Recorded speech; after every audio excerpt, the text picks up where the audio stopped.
Olá, bem-vindos ao Primeiro Comunica.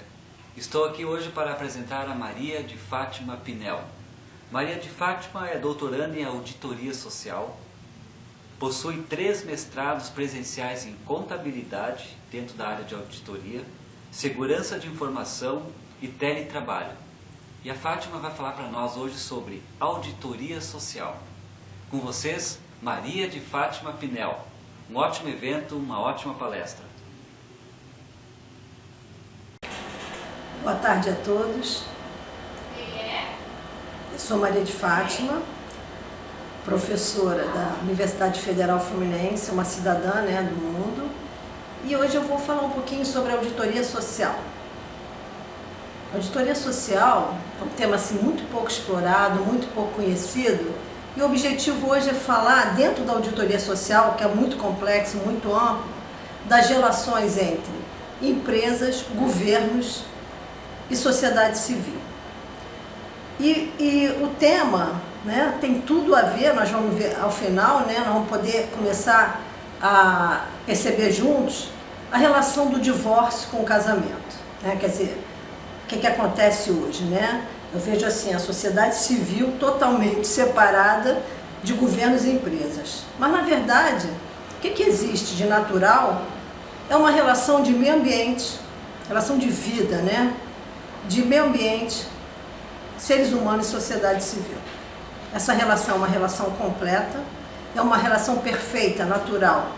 Em qualquer situação, essa relação funciona. E o que acontece hoje? Nós temos uma relação artificial que foi criada, que é grandes empresas e governos, que o governo passou a atender as grandes empresas e esquecer do objetivo dela de servir a sociedade civil. Então, na verdade, a sociedade civil se separou do governo, ou seja, nós temos um governo que compartilha, o mesmo governo que governa a sociedade civil, que deveria estar servindo a sociedade civil, ele também compartilha com as grandes empresas. Então, nós temos grandes empresas, sociedade civil compartilhando o mesmo governo. E é disso que eu vou falar um pouco hoje, dessa separação, porque na verdade a finalidade do governo, a finalidade maior é servir a sociedade civil. Quer dizer, o interesse do governo, o objetivo do governo é servir a sociedade civil, coisa que não tem acontecido nos últimos tempos. Então, para poder perceber e entender isso, nós temos que começar a entender a relação global e a relação local. Por quê? Sociedade civil é local, governo é local e as grandes empresas elas são globais. O que significa isso? Significa uma grande assimetria, uma assimetria de poder. Por quê? Porque na verdade todos os países servem as grandes empresas, Então, e o local nosso aqui, como é que fica? É isso que eu quero falar um pouco, Primeiramente, vamos aos recursos financeiros. O que acontece com os recursos financeiros? As empresas ditas privadas ou públicas, elas ganham grande quantidade de dinheiro do governo, de uma maneira direta ou indireta. Ou seja, o dinheiro que é antes para a sociedade civil, o dinheiro é um recurso escasso, ele antes ia mais para a sociedade civil, agora ele vai para as grandes empresas. Empréstimos subsidiados de qualquer parte, quer dizer, aqui nós temos o Banco de Fomento, o BNDES, temos o FINEP, temos outros bancos também, uma série de fundos, Só que uma empresa, quando está aqui, que recebe recursos de fora, ou seja, se ela fizer qualquer empréstimo, o governo é aval. E o governo não tem dinheiro. Então começa por empréstimos subsidiados, que não são empresas globais. E dependendo da situação da empresa, tem uma diferença muito grande se você estudar a configuração. Por exemplo, uma empresa, uma sociedade anônima de capital aberto, ela é uma empresa que ela presta informações à sociedade civil. Uma empresa offshore, ela não presta informação nenhuma aqui, além de um imposto limitado mínimo. São empresas estabelecidas em paraísos fiscais. Temos outro tipo de empresa também, que é a sociedade de propósito específico. São empresas também que estão evadindo um pouquinho dos impostos. Temos as grandes limitadas. As grandes limitadas nós temos que parar um pouco e falar assim de uma maneira delas, né, mas prestando mais atenção nesse tipo de empresa, né? Por quê? Porque as grandes limitadas é uma lei que veio de 1862, um Act da Inglaterra, a Rainha Vitória, que as empresas limitadas já existiam. Só que eles queriam o quê? Eles queriam uma certa carta, né, uma certa alforria, né, carta de alforria dos sócios das empresas. Por quê? Porque em caso de dano ambiental só pagaria até o valor do capital social da empresa e o resto, quer dizer, os sócios não responderiam com seus valores particulares, né, com seus bens próprios, né, sua propriedade não vai responder. Isso ajudou esse desenvolvimento que nós conhecemos agora, que danifica tanto o meio ambiente, que ajuda a danificar o meio ambiente. Isso surgiu na Inglaterra, mas se mantém até hoje aqui, porque no Brasil as grandes empresas limitadas não precisam prestar informação, o que é uma grande falha da contabilidade. Eu sei que falar de contabilidade é um pouco difícil para quem está fora, né? Para quem não conhece, mas nós temos que começar a enxergar, né, que existem pessoas, áreas, estão retirando muito recurso da sociedade civil. Então, eu estava falando de recursos financeiros primeiro, né? Primeiramente, recurso financeiro.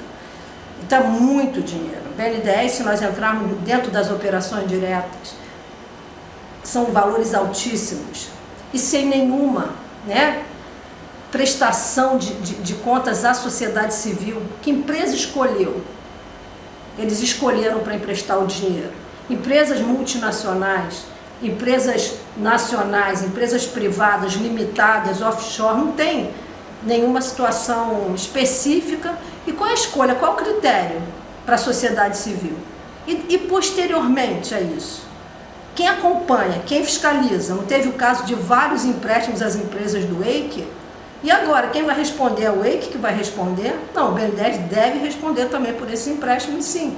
Por quê? Porque o dinheiro do BNDES vem da sociedade civil. Vem do Fundo do Amparo ao Trabalhador, vem do Imposto de Renda, vem da Marinha Mercante. Então, nós temos que observar muito bem esse órgão. Mas tem a fiscalização, mas cadê a fiscalização? Então, tem um assunto assim, bastante interessante, que se chama Efeito Lúcifer. Quem quiser, dá uma procurada no YouTube. Mas o que é o efeito Lúcifer? Não se dá poder a ninguém sem fiscalizar. Eu acho que é um problema que está ocorrendo gravemente no Brasil, é a falta de fiscalização. Dá o recurso, mas não fiscaliza. Então eu falei só de um itemzinho, que é o recurso financeiro, que ele é muito escasso, mas ele é abundante para determinadas empresas. E que não tem compromisso aqui. Não necessariamente, só que eu acho estranho que a sociedade civil não se sinta doente, né? Porque não está normal, não é normal um banco de fomento pegar o nosso dinheiro e emprestar para grandes empresas subsidiadas. Isso é um erro. O dinheiro deveria estar aqui dentro. Vocês estão vendo o que está acontecendo nos hospitais, mas também na educação. Mas precisa fiscalizar, não basta dar o dinheiro. Fiscalizar. Então, quando por exemplo, ocorre um problema, quem tem que responder maximamente, a responsabilidade máxima é o órgão que financia. Então, no caso do EIC também, existe uma responsabilidade enorme do BNDES, que pegou o nosso dinheiro e emprestou. Mas não é o EIC. O EIC é só mais uma peça, são bilhões que estão indo para as grandes empresas. E depois vamos falar de outro tema. Então, eu não terminei de falar, quer dizer, eu falei das grandes empresas, mas eu não falei especificamente de um tipo de projeto que não é empresa, atua aqui principalmente no setor, quer dizer, o que eu conheço é no setor de mineração. É um projeto lá de fora, empresas públicas lá fora, dos países envolvidos, que vem aqui, né, e explora o setor mineral sem nenhum controle, não tem CNPJ, não tem website, isso aí. Eu acho que os órgãos de fiscalização deveriam estar prestando atenção nisso. Mas como é que a gente descobre isso? Lá nos websites lá de fora, da Bolsa de Valores de Londres, né? Você começa a pesquisar, você vai lá para fora para o website da empresa, você vai procurar aqui, onde é que está acontecendo aqui? No website da empresa no exterior, está escrito lá que ela tem um projeto no Brasil, projetos. Só que aqui não tem nenhuma referência, quer dizer, como é que deixa uma empresa de fora entrar aqui como um projeto? E os danos ambientais, os impostos? Então, uma falha enorme. Então, o setor de fiscalização, que existem muitos, mas muitos, fiscais tremendamente honestos, mas tem alguma parte ali da fiscalização que não funciona. E não são alguns fiscais, mas o sistema está deixando muito a desejar. Então, existem esses tipos de empresa que vem para cá, explora o recurso natural, né? Não sem nenhum vínculo com o país. Ainda recebe dinheiro. Quer dizer, recebe dinheiro, recebe uma série de recursos e não tem nenhum tipo de vínculo. Agora eu falei do financiamento, né? Do dinheiro, né? Então o governo está aqui, de um lado está a sociedade civil, do outro lado está as grandes empresas, e o governo está deixando de dar o dinheiro que é da sociedade civil, está transferindo esse recurso para as grandes empresas. Isso aí, o que vocês acham assim que acontece, né? Acho que tem um problema grave que está ocorrendo, está faltando dinheiro para a sociedade civil. Então nós estamos nos tornando cada dia mais órfãos do poder público. O poder público, eu me sinto órfã do poder público nesse sentido, como qualquer cidadão, né? Eu sou uma cidadã e acho que é isso que quando você começa a analisar mais profundamente, você percebe. E sempre o que é assimetria global e local. Então tem um BN10 no Brasil que vai dar dinheiro para essa empresa. Mas tem um BN10 que vai ter na Argentina, vai estar na França, vai estar na Alemanha, vai estar no Paquistão, vai estar nos Estados Unidos. Então elas ganham potencial. Elas ganham muito dinheiro. Outro assunto também. Então estamos falando das grandes empresas, vamos falar das concessões. Essas concessões que ocorrem é outro caminho. Ou seja, as empresas vêm, as empresas privadas ou públicas. Eu, hoje, já não vejo diferença quase nenhuma entre privado e público, porque as empresas privadas vivem do recurso público, né? Mas tem uma diferença para o país de uma empresa privada e pública. Eu prefiro as empresas públicas, com toda a falha que tem, porque elas vão funcionar em qualquer situação. Tá? Qualquer calamidade, uma empresa pública vai funcionar. Empresa privada, não. E outra coisa, o recurso, royalties, patentes, tudo fica dentro do nosso país, com toda a falha, porque eu escuto muita coisa, fala-se muito da Petrobras, realmente tem muita falha, não poderia deixar políticos entrar para administrar a empresa. Só que as empresas privadas têm casos absurdos. É só olhar os demonstrativos contábeis das empresas privadas, sem fiscalização nenhuma. Todos os órgãos, todos não posso ser tão forte, né? Mas existe uma conivência muito grande desses órgãos com essas empresas, né? Os órgãos públicos, né? Então, vamos falar das concessões públicas. Algumas concessões, quando se terminou a concessão, elas recebem 50% de tudo que elas arrecadaram de volta para elas. E se vocês pensarem assim, 50% de volta. E olha que são valores caros, porque as pessoas reclamam, de pedágio, fazem uma série de reclamações. Então, cadê o controle dessas concessões? As empresas têm concessões, por que essa empresa ganhou? Sempre as mesmas empresas que ganham a concessão e valores enormes. Então, fica faltando a sociedade civil fiscalizar. Por que essa empresa? Porque já foi claro, já está claro. Quem entrar no site, né, quem são os proprietários do Brasil, existem vários estudos, não só em relação a esse, mas outros, que comprovam essa relação, quer dizer, que a empresa, né, ela contribui para os políticos, né, e tem uma série, partidos políticos, né, e ganha uma série de regalias. Então elas ganham os contratos também. Ah, tem licitação. Será que alguém vai lá, a sociedade civil vai lá fiscalizar? Porque os mesmos, falei da concessão pública, né? Que é outro ponto. Vamos falar também um pouquinho, tá? Dos recursos, da exploração de recursos naturais no nosso país. Por exemplo, é um massacre, né, que eu vejo assim com os índios quilombolas. Com certeza não existe, por exemplo, não existe massacre com índios quilombolas se não tiver um poder muito forte protegendo o que ocorre. Os grandes, né, tubarões, né? Com certeza tem, e a gente sabe disso, né, porque existe um grande poder que protege o roubo, né, o grande roubo, e poder muito forte para isso. Por isso está toda essa situação que ocorre aqui, né? Então, os recursos naturais, vamos falar dos recursos naturais. Os recursos naturais são limitados, são escassos.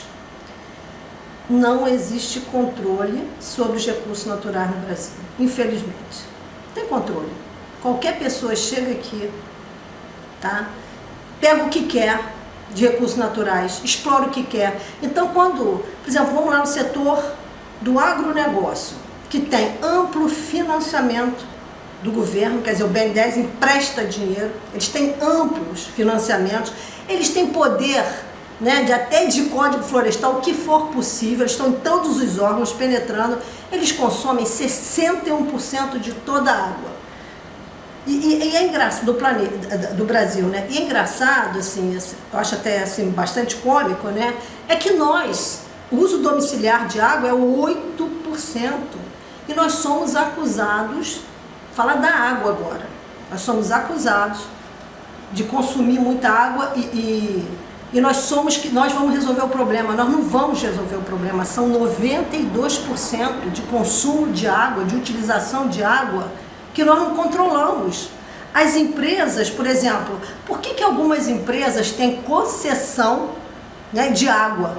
A empresa que mais usa água, a criação de gado, cada quilo de carne gera 15 mil, gasta 15.500 litros de água. Por isso que existe uma campanha no mundo do vegetarianismo. Além da violência com os animais, da agressão, essa água está fazendo falta. Muita falta.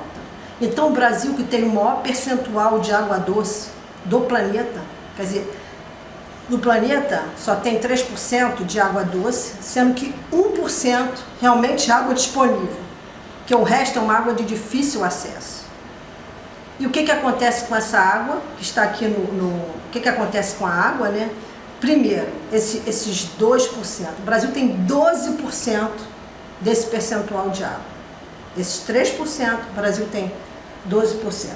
Desses 12% do Brasil de água doce, 74% está na Amazônia. Então, é menos problema, porque descer uma água é muito mais fácil que subir uma água. Só que quem controla a água que está na Amazônia? Quantos países abastecem a água da Amazônia? Os navios vêm, saem, sem nenhum controle. Com certeza está sendo protegido. Não tem como algum navio chegar aqui, pegar água, levar para outro país, sem pagar, sem controle do Brasil. Então tem órgãos do Brasil que protegem o roubo. Órgãos, né? É sério isso aí. Então a água está sendo, acontecendo isso. Vamos falar de mais uma coisinha também. Mais uma coisinha que eu vou falar,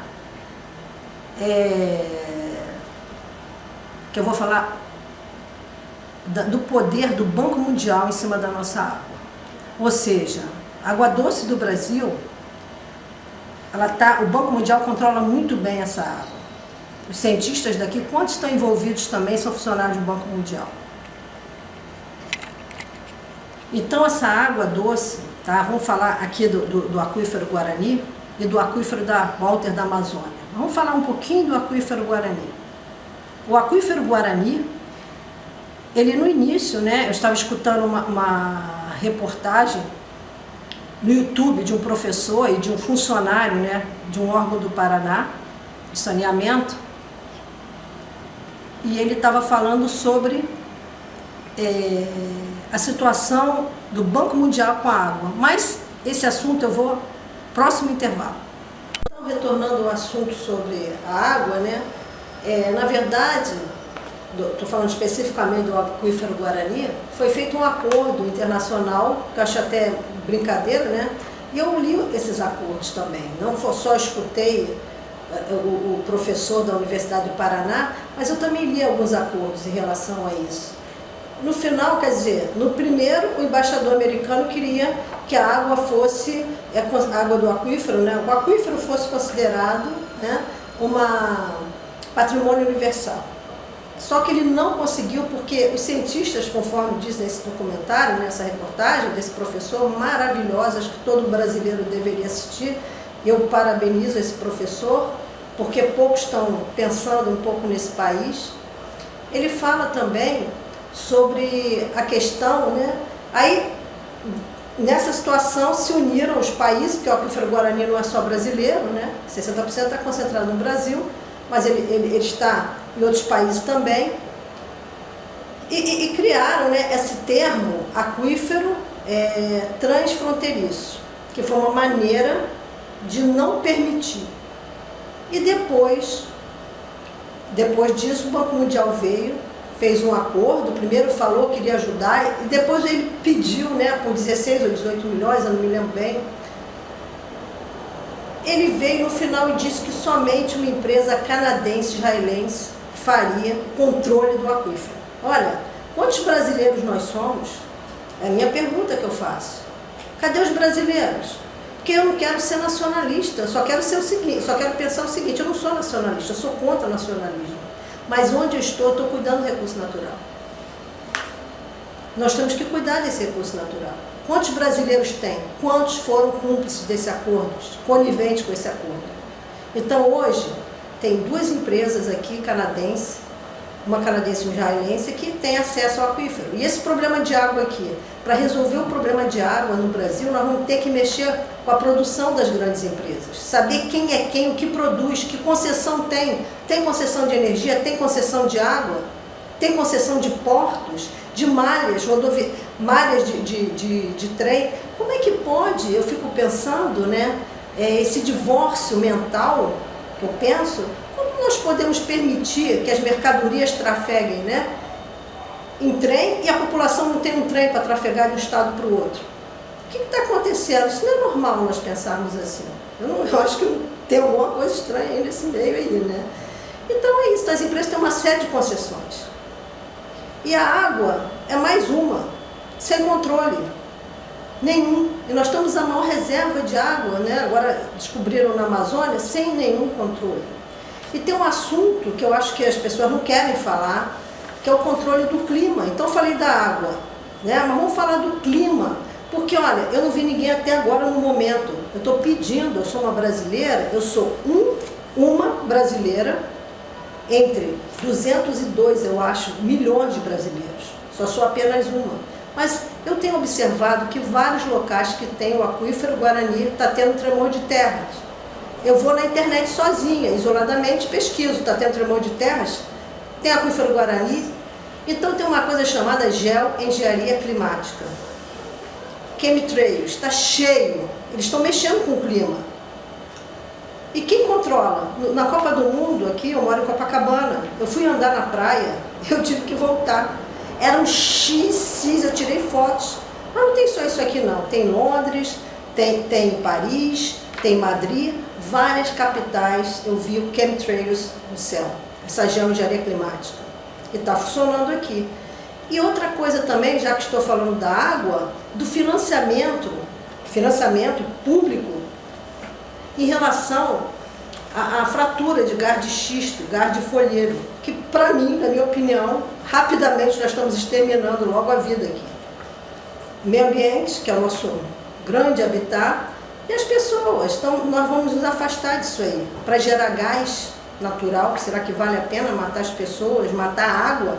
Porque a água está recebendo essa descarga de elementos químicos, metano. Então, no sul do Brasil, em Cascavel, teve um movimento sobre isso, mas nós temos que sempre observar o financiamento público. Tem financiamento público ali. Sempre tem financiamento público, não importa se a empresa qual seja a empresa. Então, esse é outro trauma para os seres humanos. Então, nós temos que cuidar, estou falando da água, tá? Cuidar muito da nossa água. Nós temos muita água para uso doméstico. Nós não podemos sustentar países enormes exportando produtos que estão levando nossa água. O agronegócio leva muita água, a agricultura. De toda a água, né, consumo de água, 22% é para a indústria, 70% é para a agricultura, né, o agronegócio está dentro, e 8% é uso domiciliar. Nós precisamos repensar o mundo. É super necessário repensar. E olha, o Brasil é chave, porque o Brasil tem o maior percentual de água doce do planeta. E cadê a discussão social? Se a sociedade não assumir o país e não fiscalizar empresas e governos, não tem jeito. E no meio disso tudo, né, nós temos que pensar onde é que se localiza o emprego. Porque tudo é em troca de um emprego.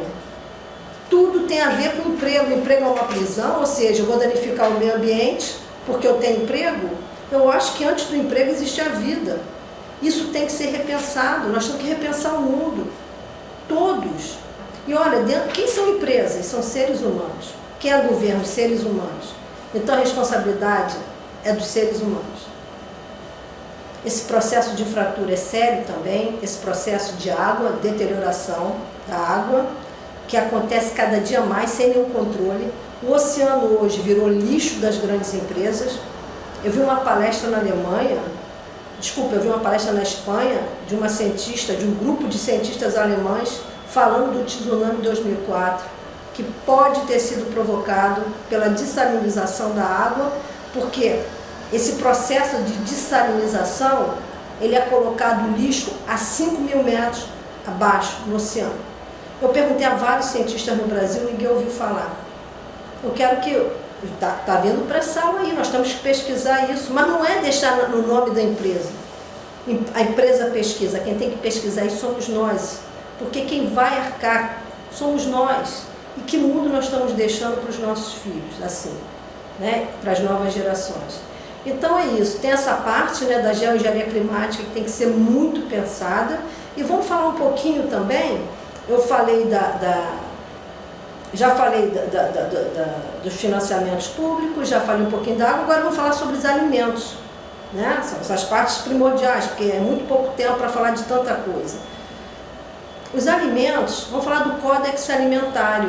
Eu acho que era interessante ouvir a palestra da Leda Nagli, né? A palestra não, ela, do programa dela, ela teve um debate um pouquinho, né? Ela entrevistou a responsável no Brasil, uma engenheira que não é engenheira alimentar, mas ela estava falando sobre isso. Então nós temos que cuidar do Códex Alimentário. Muito. Nós temos que cuidar dos transgênicos. O que é um transgênico? Transgênico é um alimento que você, para plantar, você tem que ir lá comprar essa semente. E não é só plantar, todo o entorno desse local, o que era semente crioula, semente natural, se torna também transgênica. Então olha só, e alguns alunos até lá na universidade comentam que os pais agricultores, né, eles quando vão pegar financiamento nos bancos, eles pedem as notas fiscais das sementes transgênicas. Quer dizer, é todo um sistema, né, que conspira para fazer o que quer. Então as sementes transgênicas, ao mesmo tempo, né, do transgênico que acaba com a gente, faz mal, não recompõe a natureza, eu vejo vários cientistas falando de transgênico naturalmente. É triste, né, porque a pessoa estudou tanto e não conseguiu ver que está estragando a natureza, sabe? Não viu o dano da sua profissão, da sua atuação como ser humano, porque antes de ser profissional nós somos cidadãos, né? Eu sou uma cidadã antes de ser trabalhar no banco, eu sou aposentada do banco. Sempre fui uma cidadã. Na universidade é a mesma situação, que eu sou professora. Quando eu estou pesquisando, eu estou vendo que o meu trabalho é para servir a sociedade civil. Porque eu vou dormir tranquila. Não ganho dinheiro, o professor ganha muito mal, mas eu durmo tranquila. Porque eu sei que eu estou tentando melhorar o mundo. Meu trabalho é um trabalho digno. Sabe? Não é digno pelo valor do dinheiro, nisso não. Mas a minha capacidade que eu ganho, né, através de Deus, eu uso para ajudar a sociedade civil. Então os transgênicos é um problema muito sério. Esse códex alimentar tem que ser muito controlado, transgênicos também. E essa situação dos grãos, porque o Bill Gates, eles estão guardando grãos crioulos, né, da semente crioula lá na Suíça. Existe um grande percentual de grãos guardados, muitos grãos. Por quê? Então vamos conhecer esse projeto também que está lá na Suíça, porque de um lado eles querem que nós consumamos os transgênicos e eles vão guardar os crioulos, os grãos crioulos. Por quê? As sementes crioulas, né? O termo é esse. E vou falar também, então falei alguma coisa sobre o alimento, nós temos que cuidar do alimento, né? Gente, não é normal aceitar todo esse pesticida que você vê na comida, você come pesticida, agrotóxico. Os cientistas que protestam, eles são mandados embora, e os que conseguem ficar falando na mídia oficial, que é um problema, né? Só quem aparece na mídia oficial é quem faz o jogo do sistema, fala o que eles querem, né? Senão você está fora, você não aparece, né? Então, esses cientistas estão sofrendo também em relação a isso, em relação a toda essa alimentação tão prejudicial, que até sexo de animal é modificado, até sexo de animal. Então, eu gostaria que vocês assistissem o documentário, né? O Mundo Segundo a Monsanto, que eu acho bastante interessante. Também tem O Veneno Está à Sua Mesa, que é um documentário também do Silvio Tendler. Acho que é importante. Também que aqui não tem no momento, mas eu tenho também, né, se alguém quiser entrar em contato comigo, meu e-mail é fatimaPinel@vmvirtualmachine.uf.br. E qual é o objetivo, né, do e-mail? É que vocês troquem informação comigo, mas eu ainda não terminei, tá? Então tem o Veneno Bate, o veneno se encontra na sua mesa, e também um documentário completo chamado Ouro Azul, a próxima guerra mundial será sobre as águas. Então acho que vocês deveriam ver, está disponível no YouTube, né? E tem muitas coisas para falar, mas eu tenho tão pouco tempo, né? Não dá, né? Muitos temas, mas eu estou aberta, também faço palestras sobre auditoria social, que é um processo que aconteceu nos Estados Unidos, oficialmente, veio do governo americano, do presidente Franklin Roosevelt, solicitando ao Congresso americano que criasse um comitê que estudasse, levantasse os cartéis e os monopólios americanos. Para quê? Para que assessorasse o Congresso quanto às leis. E o que aconteceu? A auditoria social foi uma das 30, quer dizer, um dos trabalhos, né, foram 43 monografias, uma foi a auditoria social. Foi auditado, a auditoria social foi uma auditagem na economia americana, em 3 empresas, que não utilizou dados da empresa. Então, quando eu faço auditoria social, eu pego dados externos e pego os demonstrativos das empresas, que aqui no Brasil, infelizmente, espero que a contabilidade mude isso, só as sociedades anônimas de capital aberto publicam. Nenhuma empresa mais, apesar de todo o recurso que utiliza. Então, não posso falar muito mais, né? Já está terminando. Eu vim agradecer a oportunidade, estou aberta para conversas, para perguntas, para diálogos. Eu estou no Facebook, eu tenho uma página de auditoria social também, www.auditoriasocial.com.br, e no Facebook eu tenho M. Fátima Pinel e tenho um grupo de auditoria social. Muito obrigada.